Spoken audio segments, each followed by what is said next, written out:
Hectic time in Colorado these past 24 hours, huh? Yeah, it's been crazy, and I've been doing a lot of write-ups on that, the whole issue with the with Trump being taken off. I mean, I don't agree with it on constitutional grounds. I don't think I think it's a slippery slope. I don't think the government should be able to say you did something without putting you on trial. I think it's a slippery slope no matter what side you're on for the government to be able to say you're an insurrectionist without convicting you of being an insurrectionist. And I think it's dangerous for whatever party you're in, and it's something as Americans we need to be careful about and not allow it to happen. If you put Trump on trial and he gets convicted, that's a whole nother story. But to just say somebody's an insurrectionist, they can come around and say any of us are insurrectionists at any time just because they can. And that's constitutionally, that's just not right. We live in a free republic. Stuff like that shouldn't be happening. That's the insane part is there's no conviction. Yeah. There's no court of law that said, yes, he did this. It's cut and dry case. If you look, and the arguments being made on the left that the 14th Amendment doesn't say that you need a criminal case, but if you look at why the 14th Amendment was written and why they were using it against Confederate leadership. So they knew those guys were insurrectionists because they wore a different military uniform. They carried arms against the Union, and they tried to overthrow a government literally by going to war. That did not happen in this case. And to just take a standard and say what Trump did was insurrection, that should go before a court of law to determine what that standard is, not just to be able for people in a political party to say you are an insurrectionist. It's dangerous for whatever side, because if the Democrats get away with it now, you don't think the Republicans are going to use that when they have a chance? It's dangerous, and it should not happen. That's what surprises me is people are missing that point.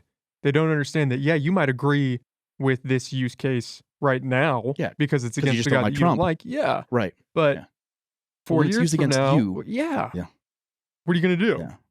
Right. That has been shocking to see people support this and say, oh, it's good. We got to do this. It's almost by any means necessary just to get him off the ballot. But the tools that you use today are going to be used against you tomorrow. It's just a matter of time. Absolutely. And that's what we have to be very careful about. We've become so separated in this country. We're you're either left, you're right. We still have a constitution, and we all fall under that constitution. And we shouldn't allow things like this to happen. The Sixth Amendment comes before the 14th Amendment, and the Sixth Amendment guarantees you a right to a trial. And then to say that when it gets down to the 14th Amendment, nope, no trial, you're an insurrectionist, and that's it. It just, in my mind, that is a very slippery slope. It's dangerous, and it's something that we have to be very careful about. I'm interested to see how this plays out. The Supreme Court picks it up. Yeah, absolutely. Or I've heard that the Republican convention is considering going caucus in Colorado because they don't want to deal with it. Vivek Ramaswamy said he refuses to be on the ballot if Trump's not on there. It feels like we're gearing up for something. Yeah, this is going to be a really wild year. To say with everything that's already happening already. There's going to be a lot of different things pulled out, a lot of infighting that you're going to see, and it's one of the reasons why I hate primaries. If you look at this Republican primary, it's just all about making everybody else look bad, right? So it's name calling, it's backstabbing, it's childish. I've always hated that primary process because I think it ruins potentially good leadership down the line. Like, you make fun of everybody and you hit on everybody so much that you actually darken what they are if they ever try to run again for anything else. I mean, you've ruined that leadership. And we're always constantly looking for new leadership because we have all these issues where we're constantly infighting all the time. I don't even know if we have that kind of leadership around anymore, where you don't get down in the mud and come up dirty. Yeah. We're not even talking about policy anymore in these debates or in these issues. It's all this cult of personality and who can get the best soundbite that attacks their opponents and then can blow up on Twitter. It's not a real debate. Yeah, it's not a real debate. Like people have lost that skill of actually debating. Like this is more name calling, dragging through the mud, and like you said, getting that perfect soundbite that you can put on Instagram or you can put on Twitter, and that's not what debating is about. Like, look for the merits in what your message is, and let's debate on topic, and get away from this, dragging people's names through the mud. Let's debate on substance. Can your idea hold up to scrutiny? Or is it wrong? And then let's Right. form a better plan. Let's come up with a better idea. Nobody wants to do that anymore. And I think this is almost perfectly indicative of that. What's interesting about the place where the Democrat Party is right now is they're constantly screaming about democracy being on the line. And yet it feels like at every turn they're undermining democracy. Yeah. I don't understand that. No, and again, the two parties have become so separated. So polarized. Yeah, it's so polarizing. I mean, I grew up in New York. My dad was a union guy, more of a conservative Democrat. What that party was, in the 70s and 80s is not what the Democrat Party is today. And I'm a conservative guy. I'm a Republican, but it's looking at how far apart we are as parties. It really goes to show why more people are going toward the center. Like, a lot of people are giving up the parties and becoming unaffiliated or becoming independents. It's because they don't hold those severe right or severe left issues anymore. They don't care about that. They care about putting food on the table. They care about putting their kids through college, whether they can afford a home. All this other fighting that's going on both sides, on the extremes on both sides, it doesn't affect the common man. And that's why we're seeing some of this polarization that we're seeing. Well, one of the most polarizing issues I think we face right now is the border, which is why I was Yeah. happy I found you because you've been speaking on this issue, you're open about it, and that feels like something nobody wants to touch right now. It feels like it's falling apart. I mean, what is happening down there? Yeah, it's a mess. And just a little bit about my background. So I spent 24 years in immigration customs enforcement. I retired as the field office director for ICE for all of Colorado and Wyoming. I was dragged over to Washington D.C. and headquarters to help with the Afghanistan withdrawal. I was the chief of staff on the Southwest border in 2018 under Donald Trump. So, I've seen a lot about the border. I've dealt with the border, for the last 24 plus years. And it's definitely been a huge change of what's happening at the border. So when I first started working for INS, it was under President Clinton. And the Immigration Nationality Act, IRA had just come out, and a lot of law was written about immigration. And there was this whole new idea of what immigration was going to be, a new set of laws that we were going to follow. But the problem is, when those laws were enacted in 1996, no president actually followed up exactly with the way the law was written. And our border has just been falling apart since then. Like, the actual law, the INA, is actually a great law. Like, the laws that are in there, if we actually enacted them, we would have a pretty good immigration policy. But no president has actually fully integrated that. I mean, President Trump tried. Every time he tried to do something, people were like, "Oh, he's just coming up with this stuff." Meanwhile, no, he was dragging laws out that just were never used before, and people, were thinking he was making it up. But the problem at the border right now is very self-inflicted. Like, this administration has allowed this to happen, and there's no way that you can look at it and say that that's not true. If you look at every president before, so under President Clinton, I was making a lot of arrests as an INS officer. Under President Bush, we transitioned into Department of Homeland Security. I became ICE. We made a lot of arrests, and we held the border pretty steady under President Bush. Even under President Obama, the first term of President Obama, we made more deportations under him as a president than under any president that has been there, since Bill Clinton had IRA signed. So, all those presidents were actually doing something. Trump tried to do something about the border. Obama built a wall. President Clinton built a wall. Bush built a wall. Everyone's been building walls. Trump comes in. Trump builds a wall. It's mass hysteria. When Biden came in, I mean, immediately under this administration, they tried to do a 100-day moratorium against deportation. That was actually struck down by a federal judge. And then the Biden administration came in and set up all these priorities, saying that they didn't want certain people arrested, and they were going to kind of lean off of what was happening at the border because they were looking at these pathways of entry. moving forward till now, and you look at what's happening at the border, they're allowing all these people to come in and they're not stopping them. And the argument that a lot of people make is, well, hey, these people are claiming asylum. I will tell you that 80% of the cases that are down there on the border right now cannot claim asylum. They're coming in for economic opportunity.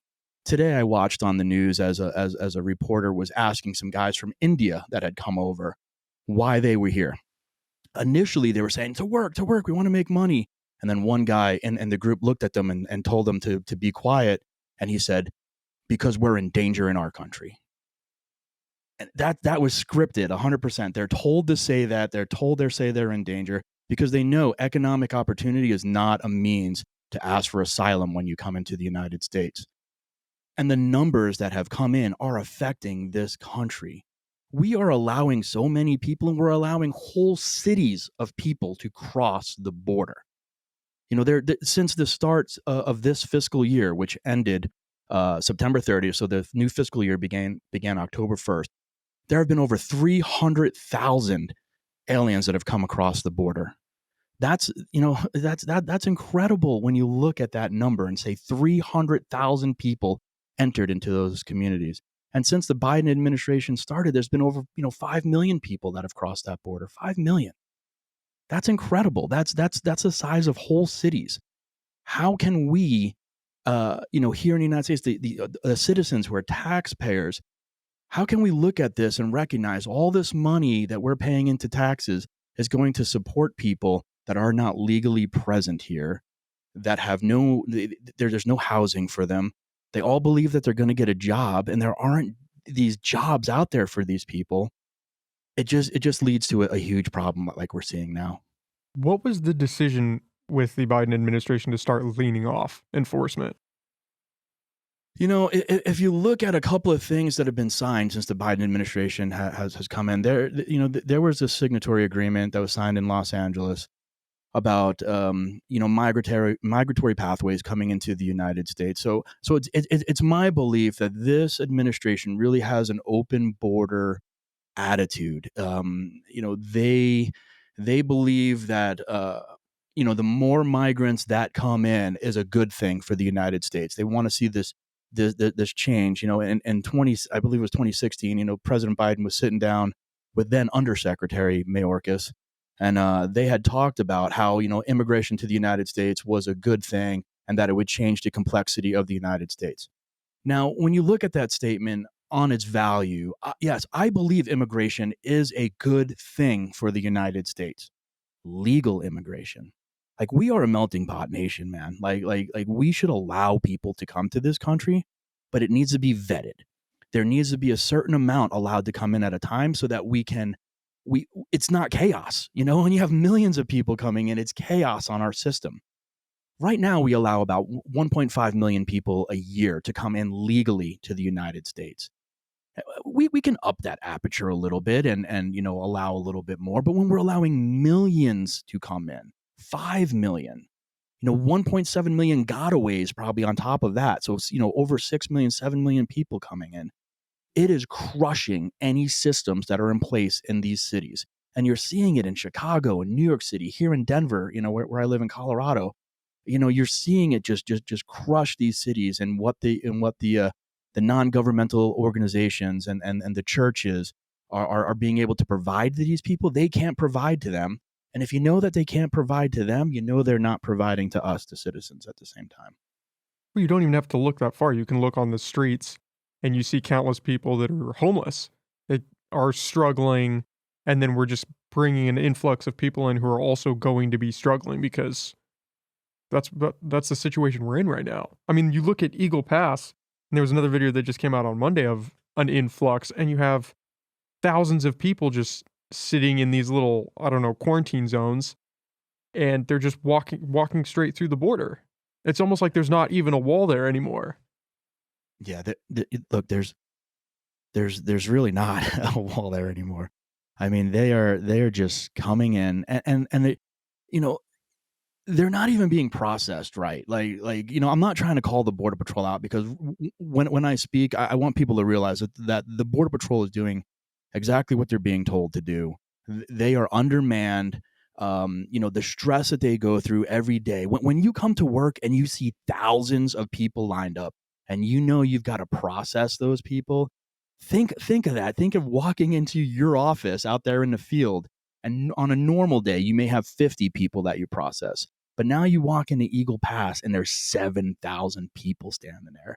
And you've got 40 agents that got to process 7,000 people. I mean, it's incredible what the Border Patrol is going through.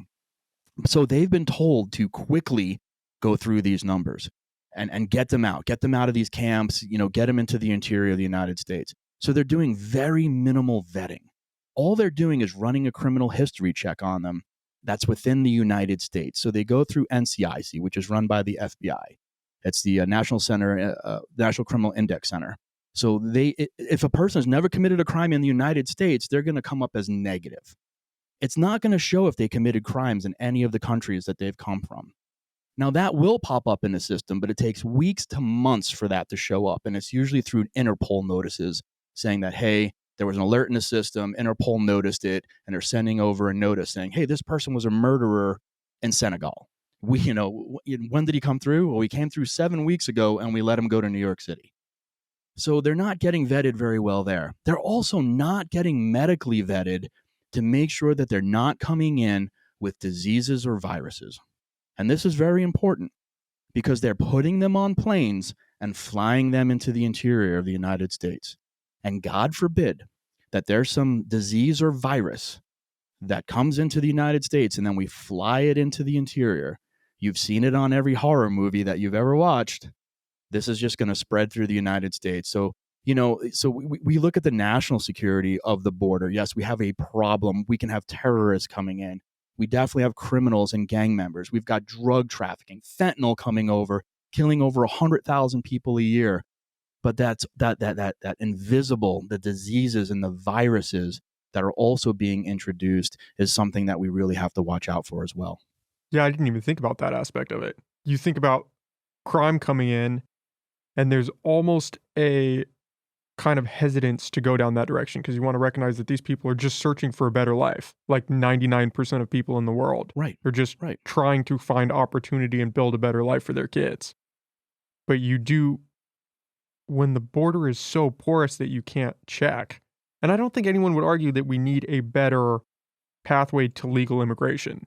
System's not ideal, it's slow. Yeah. But this doesn't seem like a viable alternative to that.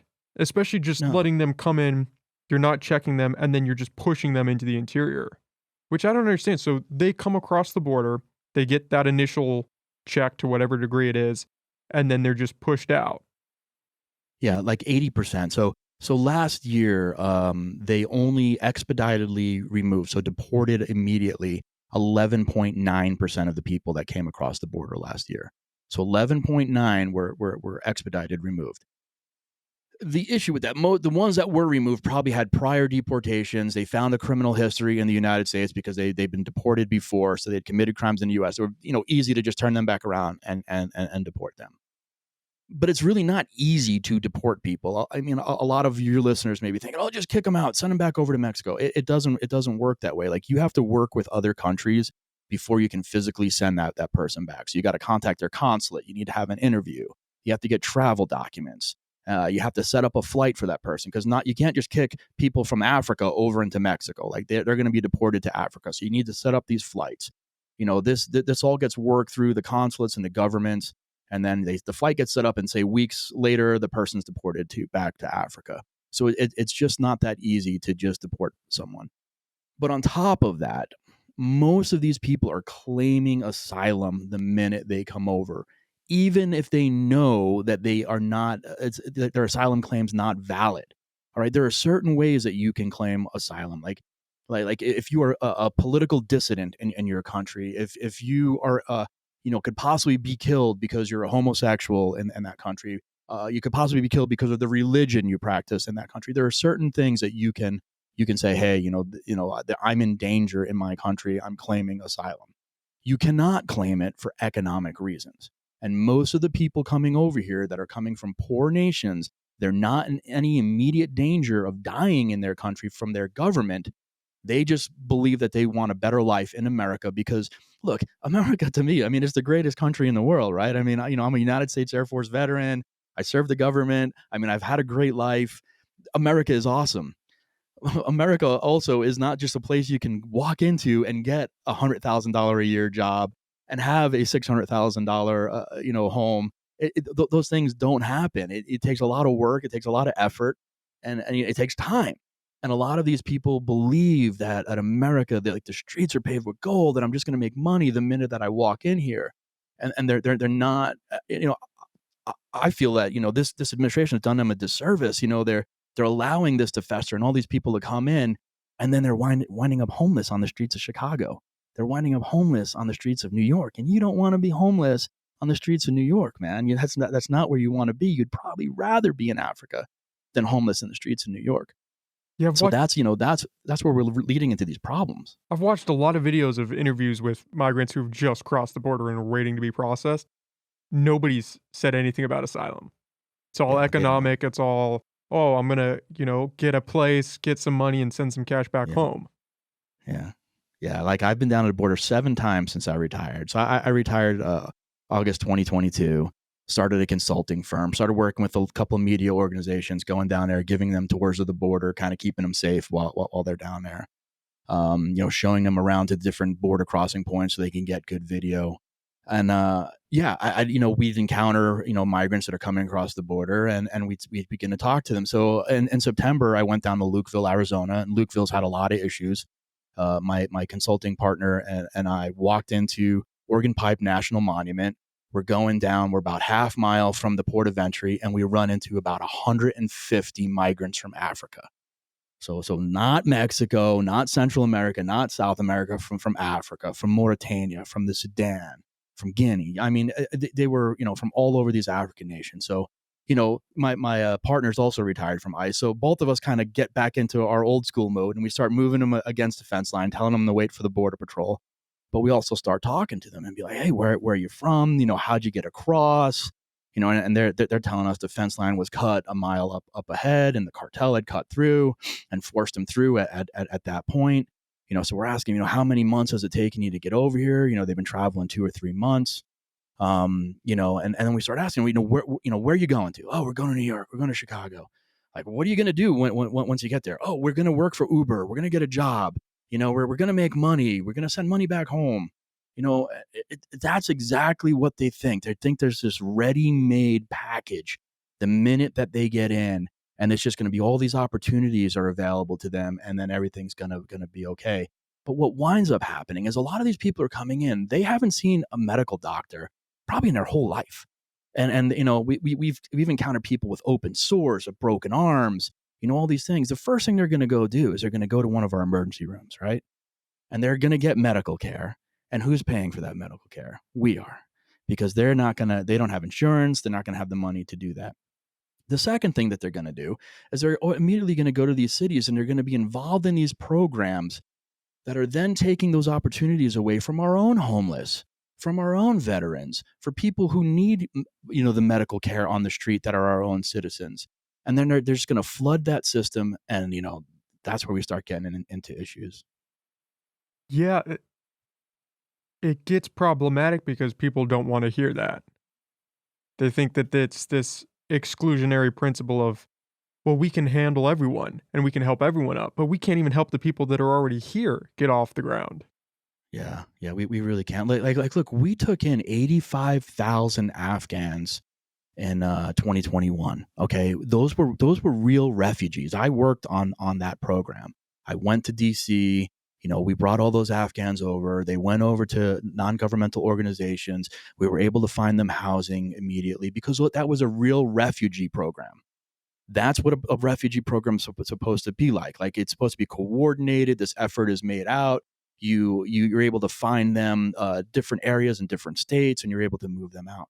The way that this is being handled at the border, where the cities are just being flooded, there's no available housing for these people. There's the NGOs have run out of refugee housing. There's hotels that they coordinate with. There's apartment complexes that they coordinate with. Those are all taken up because we've had refugees come in from Ukraine. We've had refugees come in from Afghanistan. We've had other countries, where we've given them a TPS, temporary protective status, so that they can come to the United States because of hurricanes in their country or earthquakes in their country, and we give them a limited time where they're able to stay. So the non-governmental organizations have taken care of all those people, and now on top of that, you're going to add another 5 million illegal aliens. The system is crushing. It can't do this. It can't do it. How are they getting here from these other countries? I Yeah, mean, from great Africa, question. from Yeah. Asia, how are they getting to the southern border? So it's all criminal organizations. So I talked to one guy from Senegal, um, and he had told me that there's a Senegal criminal organization working in Senegal that is working with the Mexican cartel. Like there's actually a couple of guys from Senegal that actually work with the cartel that controls that part of the border. And these guys from Senegal are paying the criminal organization in Senegal, who then sells these people to the Mexican cartel. So the Mexican cartel pays a certain amount to the Senegalese criminal organization.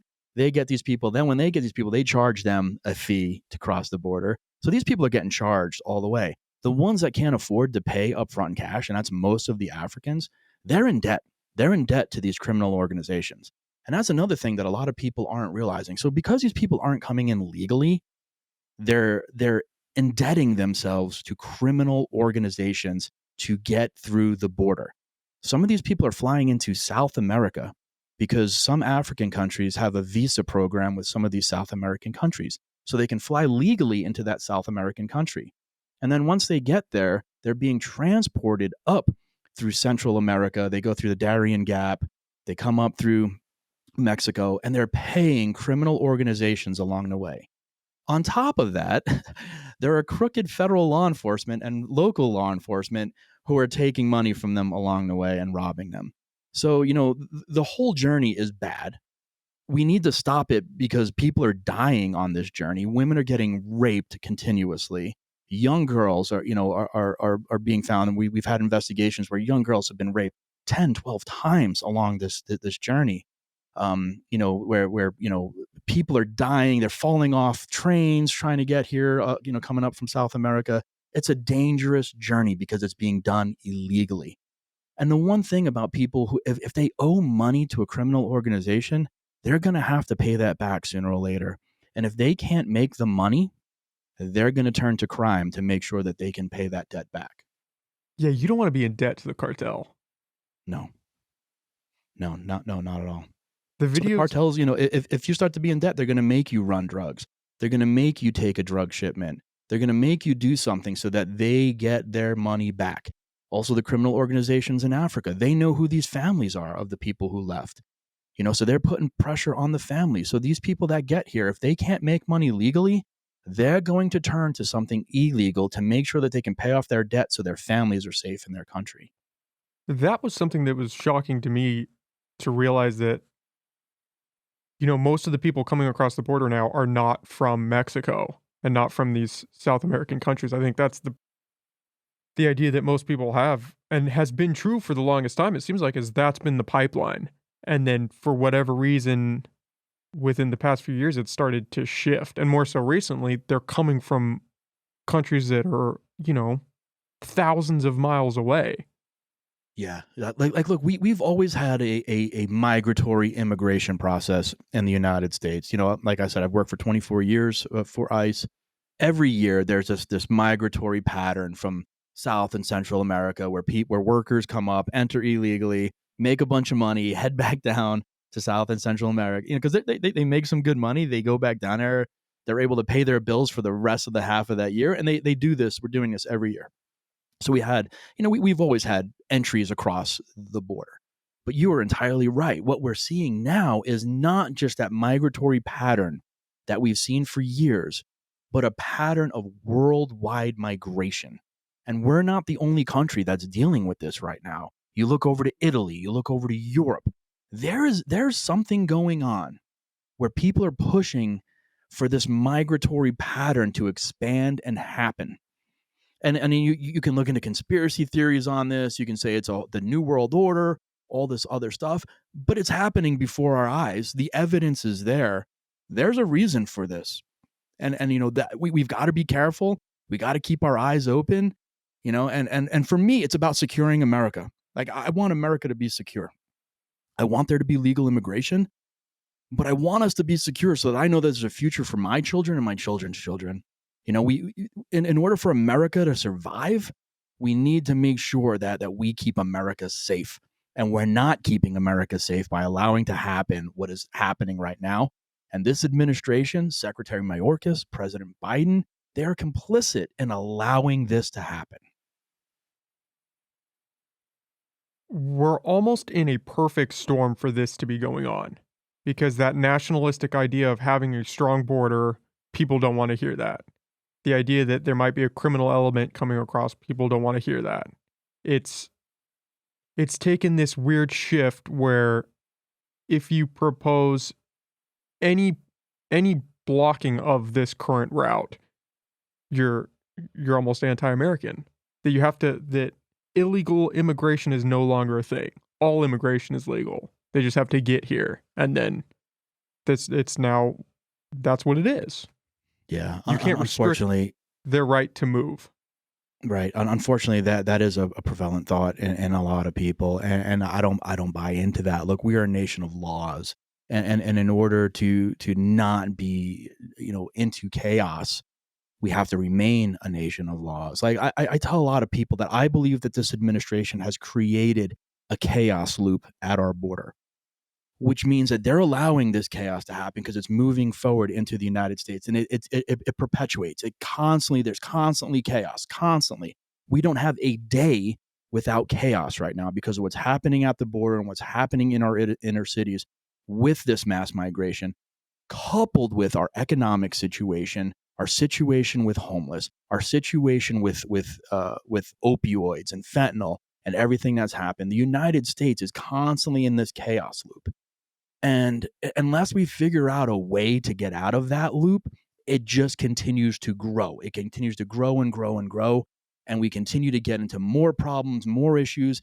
And as you and I were talking about earlier, like, look, this year is going to be crazy with how it is with the political situation. So that adds on to this chaos loop. And again, we need to keep our eyes open, our ears open, and we need to just be ready for whatever is going to happen. But ultimately, we need to make sure that at the end of the day, we keep America safe.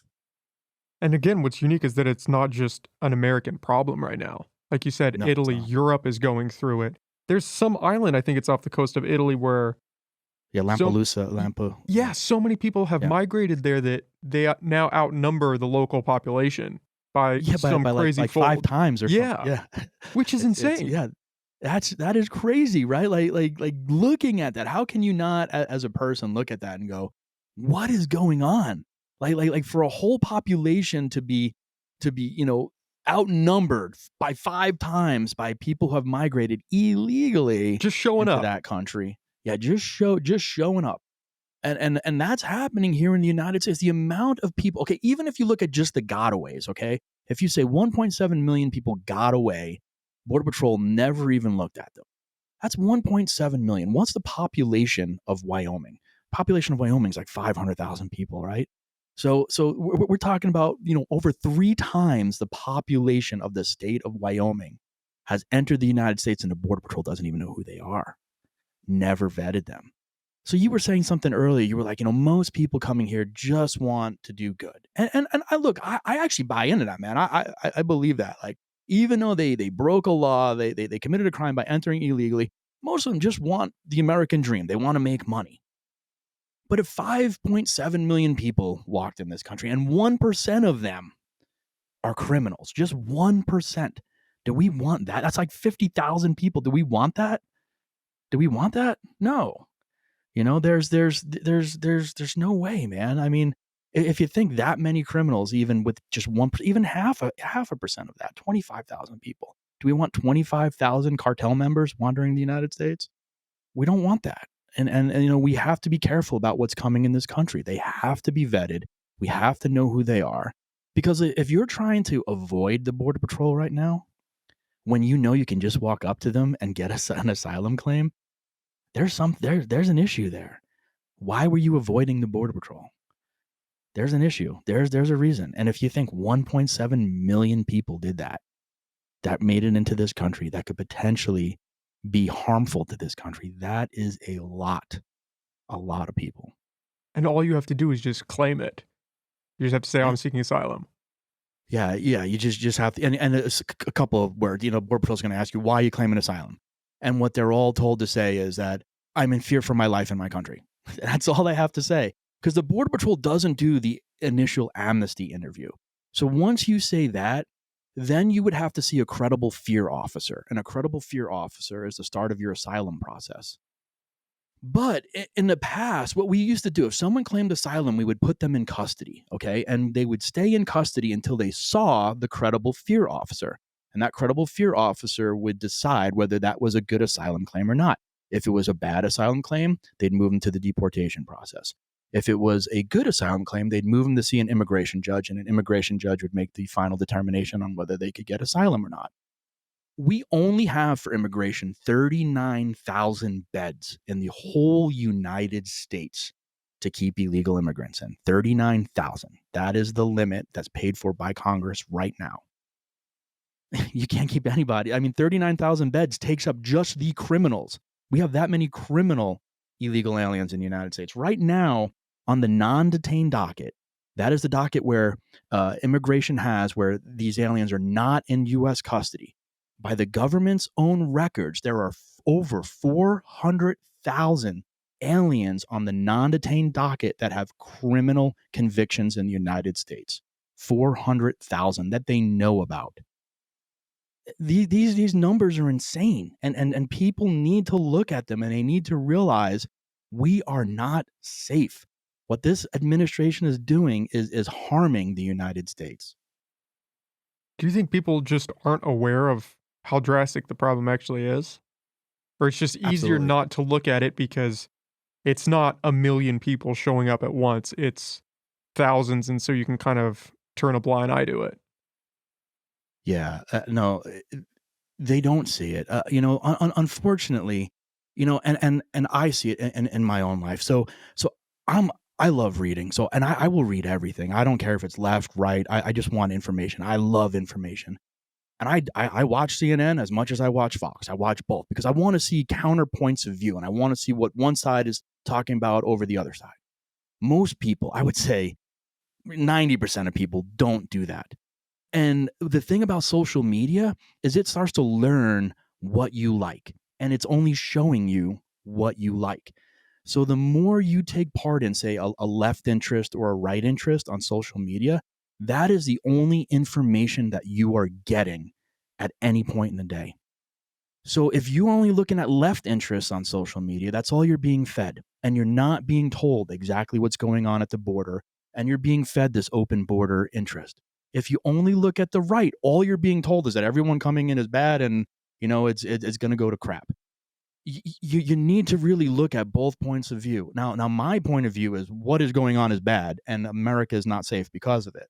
But I do look at both sides, because you can't allow yourself to get caught up in that almost brainwashed mentality where you're only receiving information that you agree with. You have to listen to the information that you don't agree with to really make an educated decision on what's going on. One of my fears with all of this is that you have some bad actor get through, and then there's a terrorist attack, and then the Mhm. government uses that to hammer down on the people, almost like a Patriot Act 2.0. Yeah, yeah. You're hitting a nail on the head, Nick. Exactly. I mean, that's something that I fear as well. I'm not a fan of the Patriot Act. I don't like big government. I don't like government controlling us at all. That could definitely happen. Look, and it's not just terror. We have a lot of Chinese entering illegally into this country. China does not have our best interests in mind. Now, not every one of those Chinese people coming across the border is bad. I don't want people to think that. Don't get the wrong impression. But some of them have been trained by the CCP. some of them probably are spies that are looking to get into our businesses or looking to get into our companies, steal technology, and do other things for the Chinese government. And even if it's a small percentage of those, we have to watch out for it. So you have that. You do have some terrorists that have crossed that border. Venezuela has been a training ground for Hezbollah since the early 2000s. There are definitely some of the Venezuelans that have come over claiming asylum, which most Venezuelans actually do have a good asylum claim because of what's going on in that country. Some of those people coming over from Venezuela have been trained by Hezbollah and have entered this country already. Why when you frame it like that, how can people I mean, how can Biden or the administration not at least look at the problem and say, "Okay, this is something that we need to address." It seems like it's just a hands-off policy. Is it just Yeah. capture by his party that it's become such a hot button issue now that he almost can't do anything about it because then the election's a guaranteed loss? He's gonna have Yeah, his constituency turn on him. it is. His constituency is turning on him now. Look, I testified in front of Congress in July, and one of the things I testified about was that the DNA testing was ended at the border by this administration. So 85,000 kids are now missing because of HHS. Took these kids into the United States, put them with non-governmental organizations or sponsor families. These kids ran from the sponsor families. We have no idea where 85,000 kids from around the world are inside the United States. The DNA program was ended by this administration. How can any sane person think that it's a bad idea to give a DNA test to a juvenile that comes in with an adult to make sure that that child is not being trafficked? How can anyone think that that's a bad idea? The DNA tests that we use in DHS are quick, rapid DNA tests. We get a result within like an hour. I mean, these aren't the long, these tests that take weeks. That's not. It's a cheek swab. There's a machine. It takes about an hour to get a result. About 90 minutes on average, actually. What's wrong with that? Why would an administration end that? There's no. I cannot fathom any logical reason why you would end something like that. And now those are the kind of things that this administration is doing. They harped on Trump for losing, 1,400 kids, which he didn't really lose. They became separated from their parents. But here's the issue on that. We couldn't make a familial connection between those 1,400 kids and the people, the adults that they came in. So we kept those kids in custody. No parent has ever come forward for those kids either. I mean, people think that we just took these kids and put them in custody and aren't allowing them to go to adults. No, we're working with the countries that those children belong to. Those countries cannot even identify who these kids' parents are. So there's, I mean, as you can see, there's child trafficking happening throughout the world. It's my belief that those kids were trafficked. We don't know who their parents are. We can't make a connection. Should we just let them go? I mean, we're trying to also protect children. This administration has misplaced 85,000 kids. There's issues here, and like you said, the left has gone so far on immigration. I don't think the Biden administration can really keep up on it, and that they're just going to keep getting further to the left. They want open borders. Mayorkas has said he is looking toward amnesty. He says the immigration is so broken, the only thing we can do is grant amnesty and then start all over again. That's bull. That is crap. We cannot fall for this amnesty issue and just raising our hand and just saying, hey, everyone's legal now. Can't do it. Cannot do it. It doesn't happen that way. And it's a disservice to the people that came in here legally and have been trying for years and have been paying thousands of dollars to become United States citizens. It's a disservice to them. I knew about those 1,400 kids, but because of the narrative that was spun on that, I thought they were just lost. I didn't know about that No. follow-up that there was no familial connection to the people they were with. That's insane. We work with every government. Like when we take custody of someone that's foreign born, we have to contact the country of origin of that person. So all these foreign consulates are aware that those kids are in custody. Those foreign consulates have the ability to go into their countries and help search for the parents of these children. That these parents, that these people were not found, that rings alarms for me. It means that we actually probably did the right thing keeping those amount of kids in custody, because who knows where those kids would have wound up. Look, if you separated a kid from a parent and the parent was allowed to go into the US, if you were a parent, wouldn't you be knocking on the door of that facility every day to get your kid back? Like, wouldn't you go to the government that you left? Because there's consulates all throughout the United States for every country that's in the world. So you don't have to go back to Mexico. You show up in LA to the Mexican consulate, you knock on the door of the Mexican consulate, say, I'm a Mexican citizen, I lost my kid. The United States government has him. Can you help me get him back? The Mexican consulate would have that kid within 24 hours. That did not happen. People need to wake up and look at that and say, all right, there's issues here. Children are being trafficked. And we tried to do the right thing. AOC's over by the fence crying about it, and her own party misplaces 85,000 kids.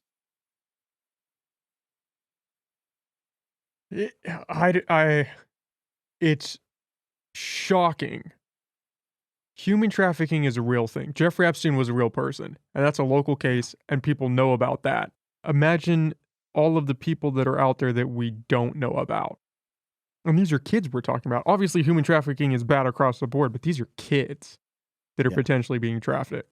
You would think that there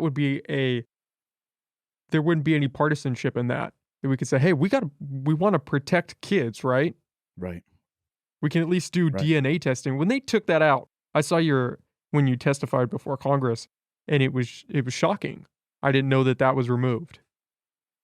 Yeah, and it was a wake up, and I posted that clip of me talking to Congressman Hunt about that, because he was the congressman that questioned me about it.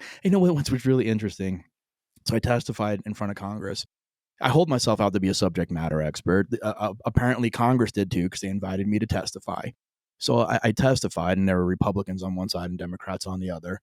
Only Republicans asked me questions. The Democrats refused to engage with me and ask me any questions. They didn't discount anything that I said. They didn't go after me, but they refused to speak to me. That speaks highly of what's going on, in my opinion. Like, when I'm talking about missing children, and only a Republican congressman is challenging me on it and asking me questions about it, and the Democrats refuse to even acknowledge that I'm in the room, there's an issue with that. And meanwhile, you have Democrats across the board championing missing and murdered Indigenous children, which, not to conflate the two, but they're clearly on board that there are problems, and yet there's a disconnect when those problems are coming across the southern border. Yeah. They don't want to look I want at that. no missing children. Yeah, I'm sure you too. We want no missing children. Let's like you said, come together, man. This is the one issue that everyone should not have any. I don't care if you're blue, that's red, not even an immigration thing. It's just we don't want children people being trafficked, right? Yeah, absolutely, Nick. That must have been disheartening when you were there for that purpose, to give testimony, and only one side is engaging in the conversation. It was hugely disappointing. Like, number one, look, I've served this country for 31 years. I have 31 years of federal service. I was a United States Air Force veteran. I became a federal agent after that. I was with another agency before I got on with INS, and then switched to ICE after that. So, I gave 31 years of my life to this country, working for the government and being in the halls of Congress. I was honored to be asked to come and testify. For me, at the pinnacle of my career, for people to acknowledge the information that I have and ask me to come talk about it. Like, I was like, oh, this is awesome. And I was ready to engage with any Democrat that wanted to engage. I had, I've got all these statistics in my head. I'm ready to go. And for them not to even acknowledge me being in the room, it just, it deflated me a bit. I was like, man, this is, come on, at least acknowledge me for, what I've done for this country, and to not do that and to not engage, and the things I was saying, I was telling them, there are 400,000 criminals on the non-detained docket. We have known suspected terrorists that have entered the country. They didn't challenge me on that information. So it's not like they thought I was lying, because if they thought I was lying, they would have attacked me. Believe me, they would have had me all over the place. They knew the information that I was saying was right. They just didn't want, they didn't want to engage with me at all.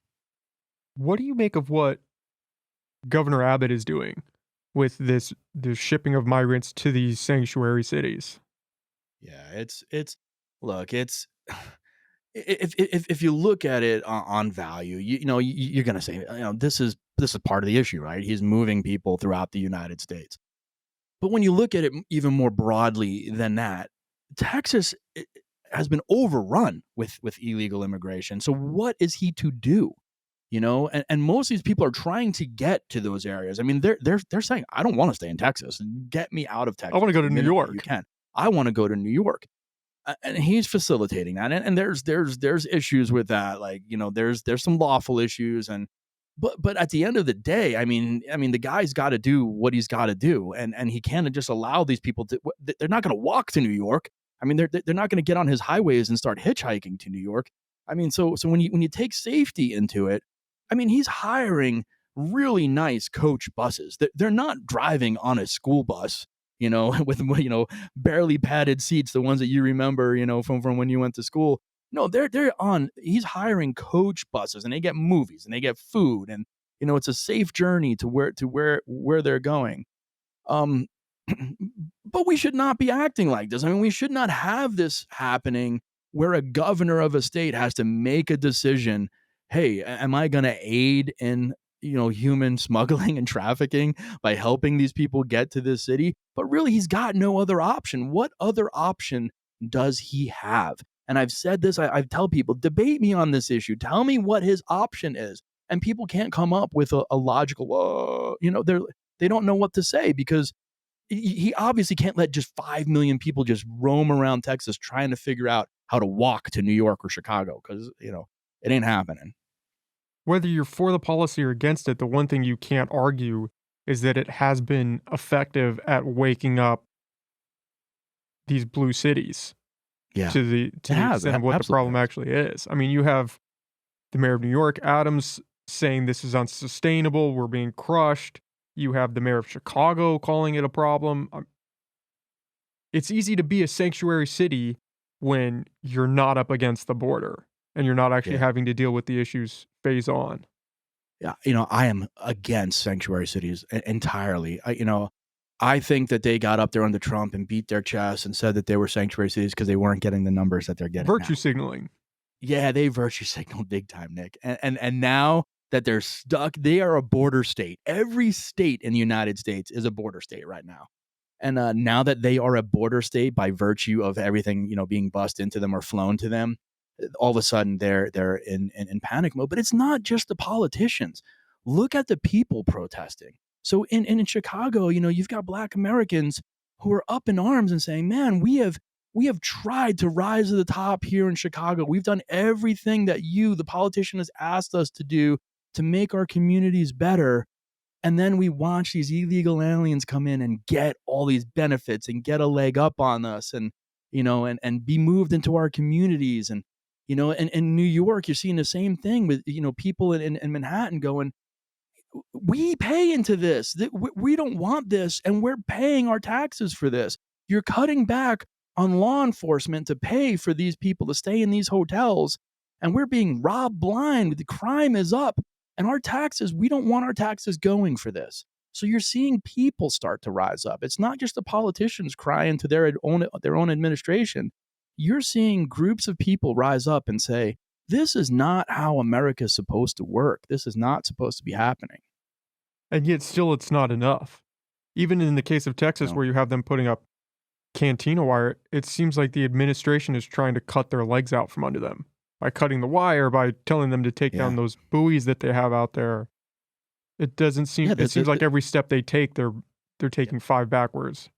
No, absolutely. And you see, even the government of Mexico has said that they are going to sue Texas if Texas starts making people go back. Come on, Mexico, you are helping the cartels. Every politician in Mexico, well, maybe not every, very close to every, has probably got their hands in the pocket of the cartel.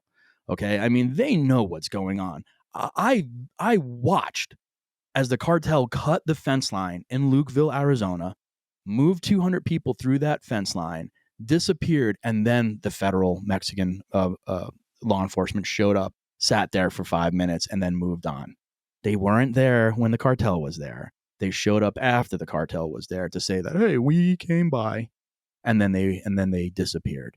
Believe me, This is not happening in Mexico without the Mexico government knowing. They have millions of people moving up through Mexico. I found multiple identification documents on the ground on our side of the border that people had thrown down. Their entry documents that the Mexican government had given them, 45-day entry documents, which allowed that person to be in Mexico for 45 days. So Mexico is actually giving these illegal aliens a document to make them legal in Mexico for 45 days as the cartel moves them up toward the border. It's ridiculous. I watched a video of a coyote shuffling people through the border, right, through a hole that they cut in the fence. And then he kind of just shrugs at the camera and salutes and then goes back. Yeah, that was Ali Bradley. Insane. So yeah, Ali Bradley, I've become friendly with her. She's a great reporter. She's been down at the border when I've been down there, and she's nuts. I mean, she jumps into the bushes and she hides out and takes pictures as watches the cartel cut through the fence. So that cartel guy saw her when she was trying to hide there in a culvert, and he shrugs at her. He gives her a salute, and he, I mean, she's seen so much stuff. If your listeners are out there and you're on X, follow Ali Bradley. She's got some great videos of what's going on down there. She puts out some amazing content. She is not afraid to get in there and mix it up and get great photos, great videos. Yeah, for sure. If you were conspiratorially minded, the takes that are out there are that this is not immigration, this is some sort of invasion. Because most of these people coming across are young men. Yeah. Yeah. It's hard not to be conspiracy minded when you look at that. And when so many have come true over the past few years. Yeah. And it's not, I don't look at it like, okay, these people were trained to come to the United States and are going to be this foreign military that's going to take us over like Red Dawn.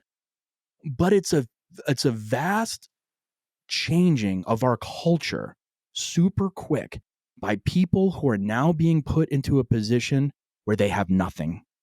Okay, so you have these young men who have come across, and I was down in El Paso. I went to the border in El Paso and I talked to some young men that had come in.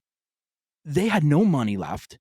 They had been kicked out of the churches to sleep, so they were sleeping on the street. As I'm talking to them, my law enforcement brain starts getting turned on. I'm like, these guys are a day or two away from turning to crime because they had nothing. They had not eaten in a day and a half. They had nowhere to sleep. They had nowhere to go.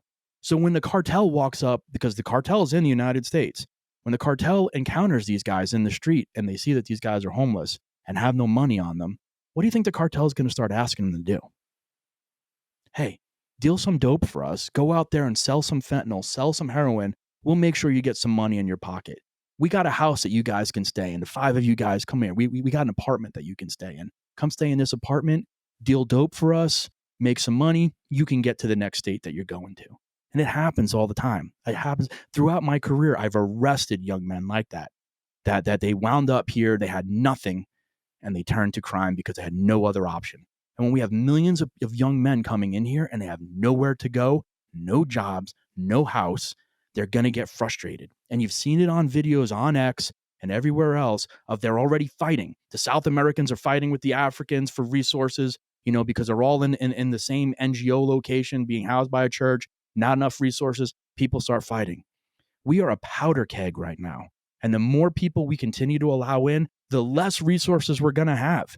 And it's going to turn into this situation where these young men are going to rise up and we're going to see some bad stuff happening. And I don't want that to happen. We need to wake up now. We need to secure America right now. And if you look towards Europe, it's almost an interesting case study. It feels like they're a little further down this road than we are. They are. And they are. You can see these videos of this divide between the people that are coming there and are frustrated that they're not getting everything that they were, quote unquote, promised. And it's creating a real sense of turmoil in these countries.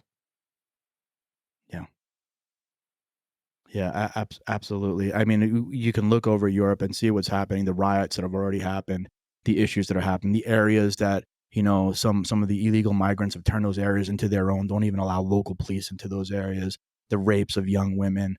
I mean, it's just when you allow crime to continue to be rampant. It's going to continue to grow. We have South American theft groups that are coming to this country and robbing stores blind. I did an investigation right before I left on those groups. I mean, they're coming up from Argentina. They're coming up all from South America. They set up in these cells and they'll rob Kohl's, they'll rob JCPenney. They're just robbing these stores blind and selling those things, in other countries. They get, they load up trucks, they get it the stuff back down to Mexico, or they'll sell it here and send the money back over. That's another huge issue. The remittances of money that gets sent back to all these other countries by the people that are here illegally. It's in the billions of dollars that is not then spent in the United States because it's being sent overseas. Do you think that new Texas Senate bill, I think it's Senate Bill 4, that allows officers to arrest people that cross into the state illegally, do you think that will have any impact, or it's almost like putting tape on a dam that's breaking? It's like putting tape on a dam that's breaking. So only the federal government has the authority to remove someone from the United States. The Texas local government does not, the state government does not have that. So they can pass laws, for trespassing into the state of Texas without being legally present in the United States. I'm sure the left will take them to court for that. I think actually they are right now. They can do that. They can put the person in custody in Texas, but then removing them after that, they don't have the resources in place to be able to do that, to work with other governments to enforce the deportation and removal of someone from the United States. Texas I don't blame them for trying this. They've got to do something, but at the end of the day, like you said, it's just throwing a piece of tape on a dam, and it's not going to work. Texas seems like it's the hot spot for all of this right now. I know Arizona, things are ramping up too, but Texas, is it just its geographic position that's the best place to cross? Yeah, geographic position and the strength of the cartels in those areas, and like kind of where the cartel wants to move people through. So, over the years that the cartel shifts from where they send people across, and it has to do with the strength of the border patrol in certain areas, geographically, how the area is set up, where they're moving their dope through. So, if they're moving dope through another part of the area, they want the illegal immigration going through, a further away part where it's going to take all the border patrol resources to look at that. So what the cartel will do is they'll send women and children, and they'll just throw them into the desert, or they'll throw them across the river. And the border patrol is going to respond to women and children that are drowning or lost in the desert. And they're going to take a lot of forces there to get there, and they're going to be all tied up on that. And then 2 miles down the line, the cartel's cutting through the gate. Guys with backpacks are running through with 20,000 pills apiece in these backpacks, running across the border, being gotaways, getting all this dope into the United States. The left loves to say that all the fentanyl comes through the ports of entry. No, that's what we catch.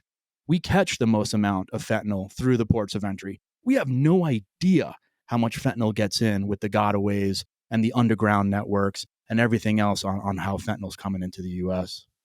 And there are people that see those images of the kids or women being thrown into the water and then use that as the case for this is why we need to have an open border, is because people are getting hurt in the process of trying to cross.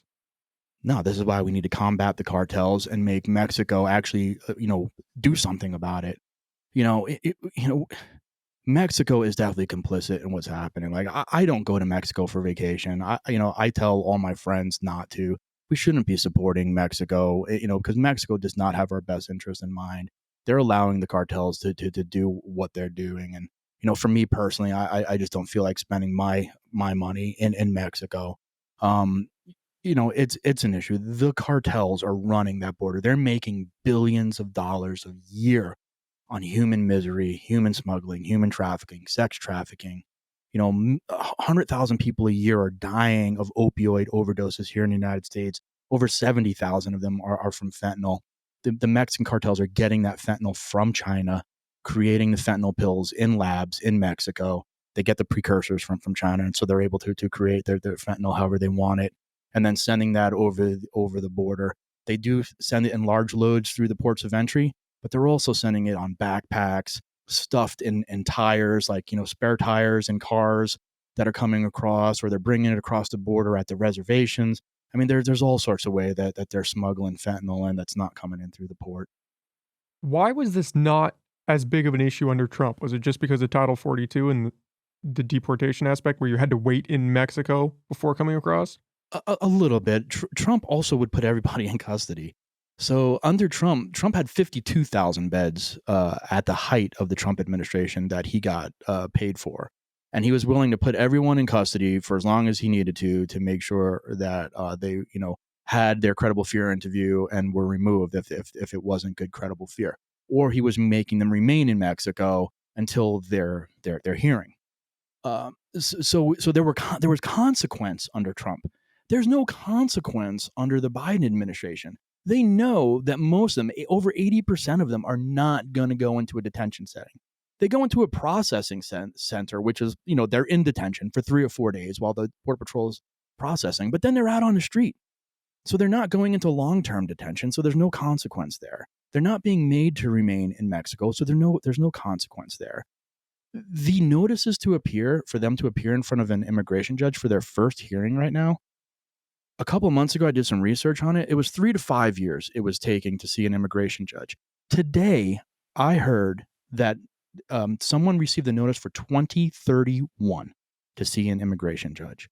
And it was for New York City. And I 100% believe it because so many people are going to New York City.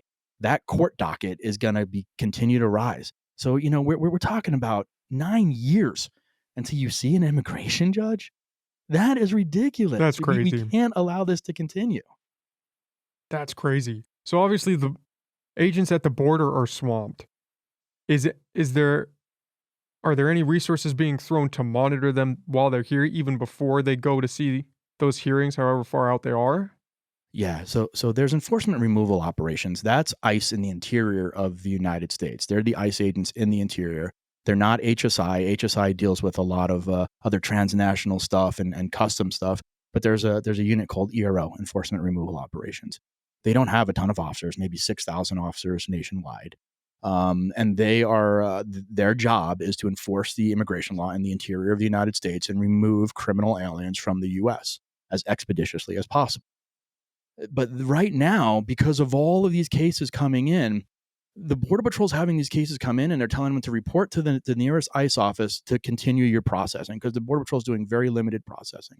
So these ERO officers are not on the street working on task forces with the DEA and the ATF and making sure that these illegal aliens that are out there dealing dope, they're trying to get them off the street.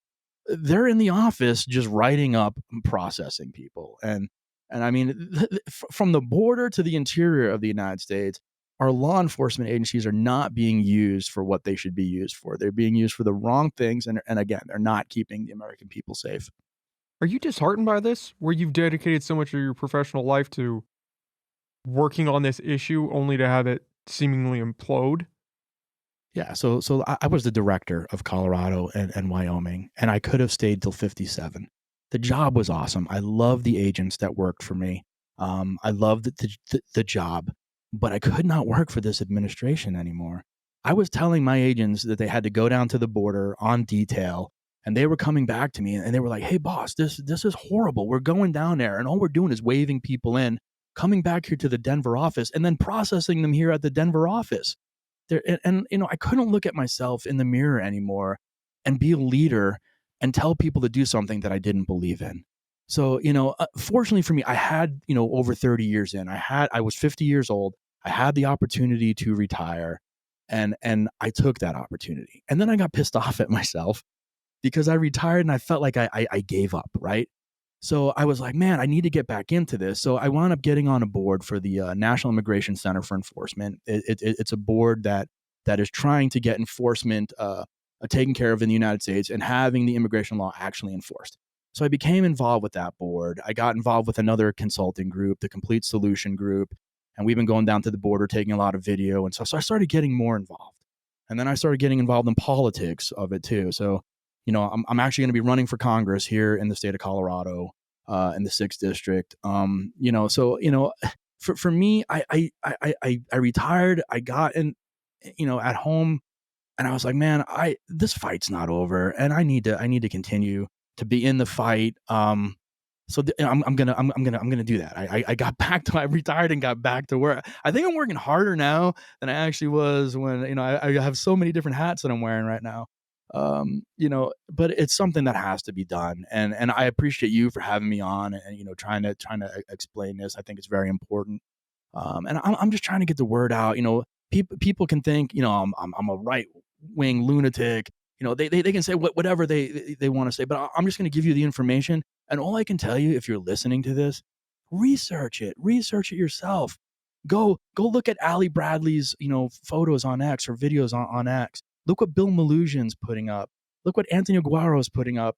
Look with Hernandez Arcedo. There's a whole bunch of people out on X that are putting up all these videos. It's for you to see. Go and see that information. Go research the information and decide for yourself, because I think you're doing yourself a disservice if you're only listening to one side. I think that's why you're a great vessel for this information, is because it doesn't seem like you're trying to be partisan.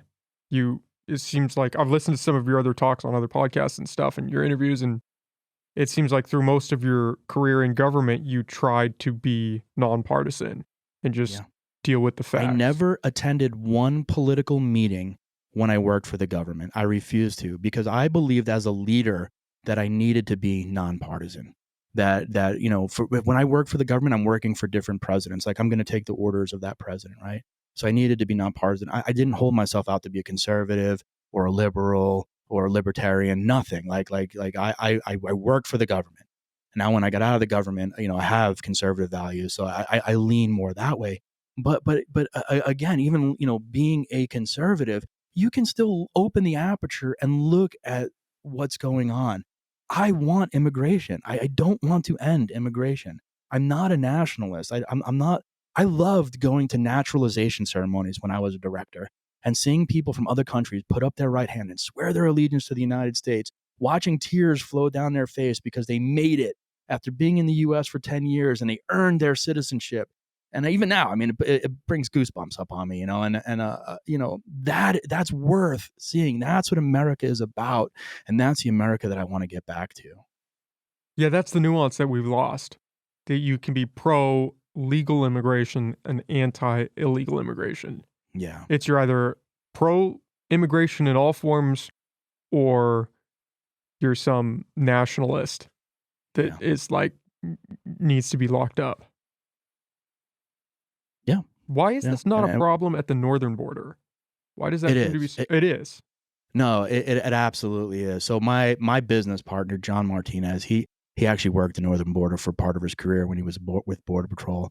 And back then he used to tell me stories. We'd get 100 people a year coming through the northern border, and there's thousands now coming through the northern border. So a lot of these illegal immigrants have figured out that you can actually, if you have money, you can fly into Canada as a landed immigrant, land in Canada, and then come in through the northern border much easier, much safer than what the cartels are controlling down in the southern border. So what we're really seeing is, there's probably a lot more Chinese coming in through the northern border. People that have a little bit of money that are able to, get those visas into Canada and then can cross into the northern border. There's still a lot of dope coming through the northern border, a lot of methamphetamine. The northern border is still a problem. It always has been. For me, the northern border has always been that look that, hey, this is where something's going to enter if something's going to go wrong, just because it's wide open. It's something that we don't realize. Like, there's 3,987 miles of our northern border. There's only 1,933 miles of the southern border. So almost double of what at the northern border, and we don't pay as much attention to it. And yeah, it's potentially a national problem for sure. Yeah, it doesn't seem like it gets any attention on a national level. I can't tell you the last time I heard them mention the northern border in terms of illegal immigration.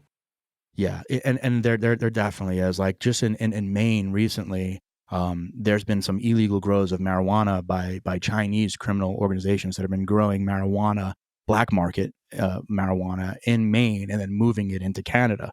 Because they can make a lot of money and still in marijuana in Canada. A lot of the states here are starting to legalize marijuana, and there's still a black market for marijuana here in the United States because people want cheap marijuana. They don't want to pay the price at the stores. But there's still a market all over the world for illegal marijuana. And then these Chinese organizations were coming across the Canadian border, setting up shop in Maine, and growing huge because it's Maine. It's so desolate in some parts. They can build these huge greenhouses and grow illegal marijuana and then move it across the border into Canada. And the drug aspect is interesting because one of the arguments for legalizing drugs is that it would take away that funding from cartel elements. Yeah. But meanwhile, cartel elements are smuggling humans across the border and Yeah, they're making making a ton of money. a ton of money.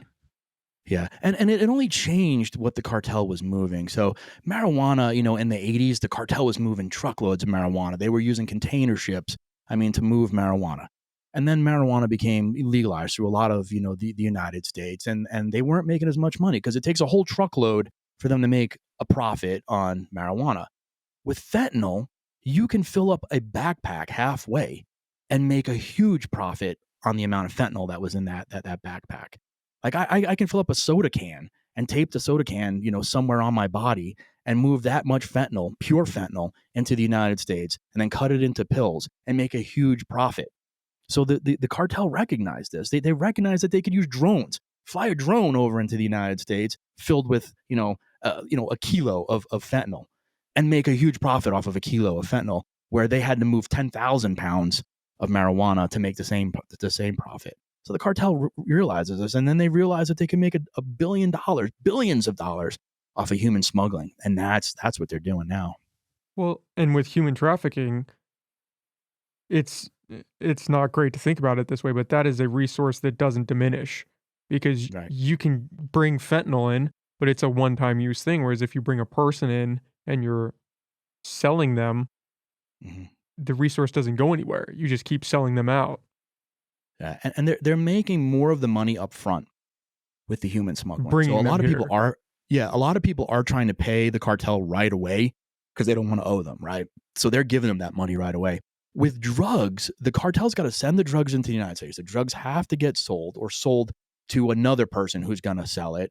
So it takes a little while for them to get that profit back, to make that money back. With human smuggling, they're trying to get as much money as they can up front from these people. So they're making billions of dollars before those people even cross over into the United States. And then if they owe the cartel money, the cartel's still making money while the person's in the United States. So, it's the cartel sees this. The Mexican government knows it. The Mexican government's making money off of it. It's just ridiculous. Is there any desire to, I don't know, lean on the Mexican government to stop this before it hits the southern border? Yeah, I mean, President Trump had tried to do that. And then there was a little bit of success at trying to stop people, in southern Mexico before they came all the way through Mexico. But, as soon as President Biden took office and Vice President Harris became the border czar, she was supposed to be going down to these countries, to talk about, the start of, where's immigration? Why is this happening? The, economic reasons in those other countries. I think she's flown to like one country to talk to people. So, there's no effort to really stop this. I mean, if you really look into it, our government's not trying to stop it. The Mexicans are not trying to stop it. Central America is not trying to stop it. Everyone's making money along the way. When these people are flying into South America, the Africans, legally on a visa, they have money when they initially get there. They're spending that money wherever they land, and so people are making money throughout this, on human misery, on human smuggling. So there's not been a huge appetite to try to stop it. And it needs to be. We need to have politicians that are willing to go down there and say, enough. Brazil, if you don't stop this, these people flying in and then moving up through Brazil, we're going to cut any aid that we send down to you. It's gone. All right. Same thing with any other country. If you're aiding in human smuggling and allowing this to happen, aid is cut off. We're not going to give you any aid. We're not going to trade. Nothing. You're getting nothing from the United States until we get a handle on this. But people aren't willing to go tough like that. It's no, we need to do this. We need to do this. No, just we're the United States of America. Just say, hey, you know what? We're not going to trade with you. We're not going to give you the money that you get from us. And, we're sending billions to other countries to build them up. If you're not going to help us out, we're not going to help you out. You help us out, we're going to continue to have these trade agreements. We're going to continue to give you money. But if you're not willing to help, no, we're not helping you. Yeah, nobody wants to take that stance.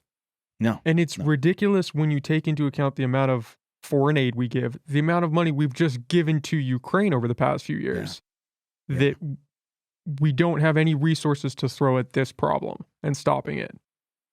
yeah. Yeah, we continue to feed the beast of other countries, and we're not feeding ourselves.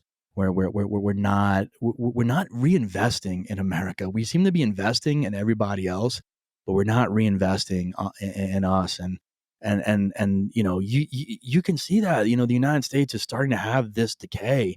And I love this country, and I don't want it to continue on this path. And unless we get somebody in there that is going to put their foot down and say, this is how it's going to be, and this is where we're going to go, and this is how it's going to operate, we're going to continue to see that. And I don't believe the Democrat Party of today is the party to do that.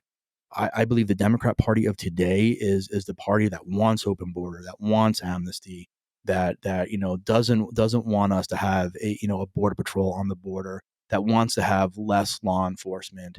And look, as a small government guy, I think there should be deregulation on some things. We don't need over regulation. We don't need over enforcement of our rights and freedoms. But to be a successful country, you still need to be a nation of laws, and there needs to be laws because laws keep you from devolving into chaos. Chaos that we're seeing. And we are absolutely seeing. Where do you see this going? We maintain this current trajectory that we're on. Yeah, it's not sustainable what we're doing. It's going to lead to riots. It's going to lead to people being hungry in the street, and a hungry person will do bad things.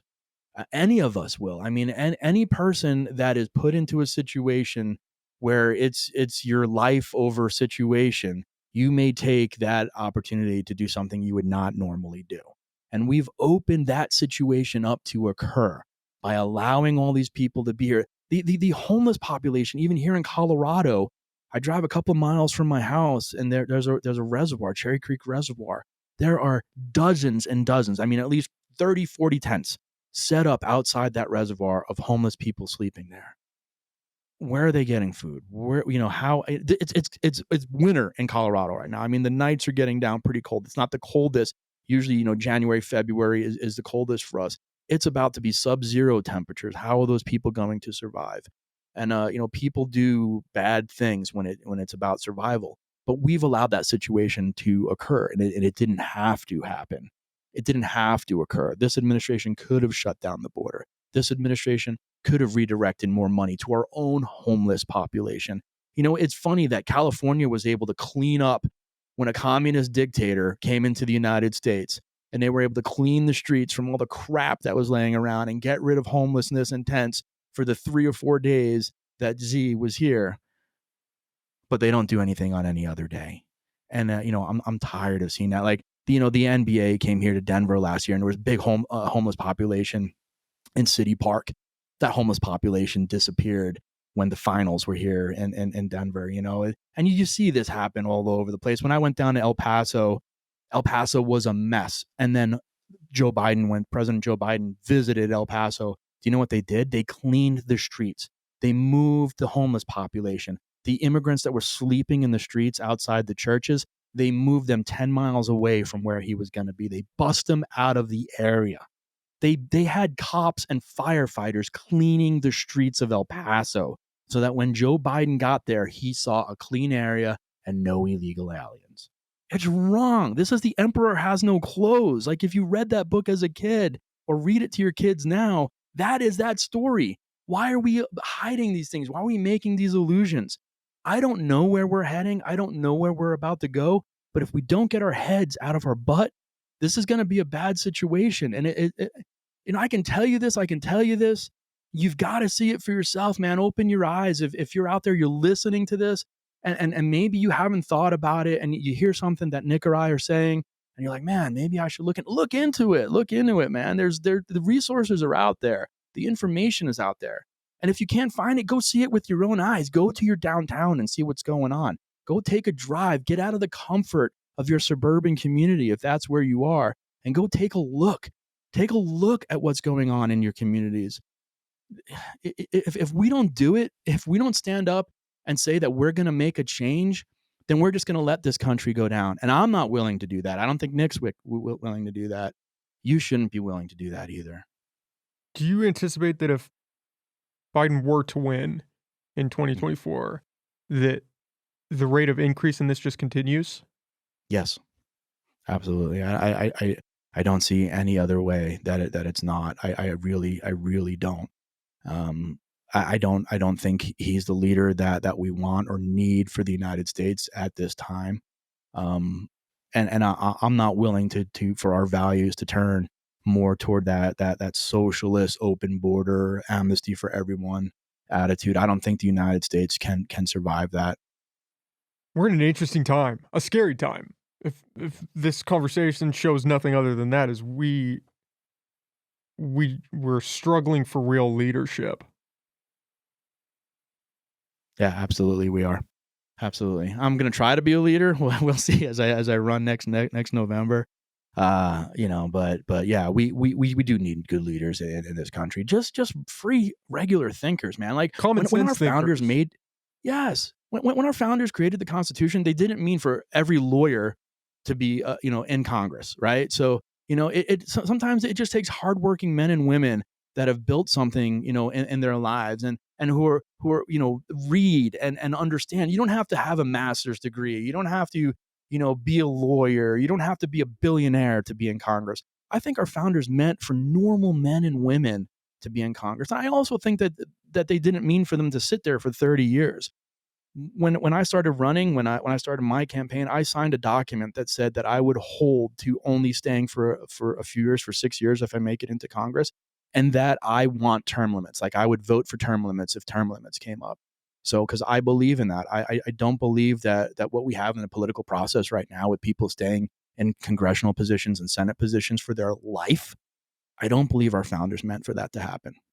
Yeah, all you have to do is look at cases like Mitch McConnell freezing Yeah. in person to realize something is broken. How can his friends, just his friends, are they even his friends, allowing that to happen? I mean, he served honorably. He served way too long. And it's time for someone to step up and say, "Hey, man, it's time to retire. You Time to almost go have to home. ask, Spend at some time what with the case does grandkids." this turn into elder abuse? Where we're just, Yeah, I mean, even with Biden, it's all about nobody power. around him is saying, hey, I mean, let the guy No, live out his last few years peacefully. yeah, no, absolutely. I agree with you. Well, John, thanks for doing this. Really, I appreciate you coming Yeah, no on. problem. Do you want to Yeah, it was plug fun. where people can find you, your consulting, where they can find your campaign? Yeah. So for you can find me on X. I'm very active on X. It's just JOHNE underscore FABB Fab, John E underscore Fab. And then I work with National Immigration Center for Enforcement. That's at Nice Enforcement on X. I'm also with the Complete Solution Group. You can just look us up. We have a lot of content online. And again, I'm running for Congress, so John Fabbricatore for Congress. If you are so inclined to send me a donation, because unfortunately it takes money to run in politics, and donations definitely don't hurt. So I would appreciate that. So again, Nick, thanks for having me on. I'm glad I got to spend some time with you, and I believe the conversation was pretty good. Yeah, I enjoyed it. Thank you. Thank you for taking the time to do this. Yeah, have a great day, Nick.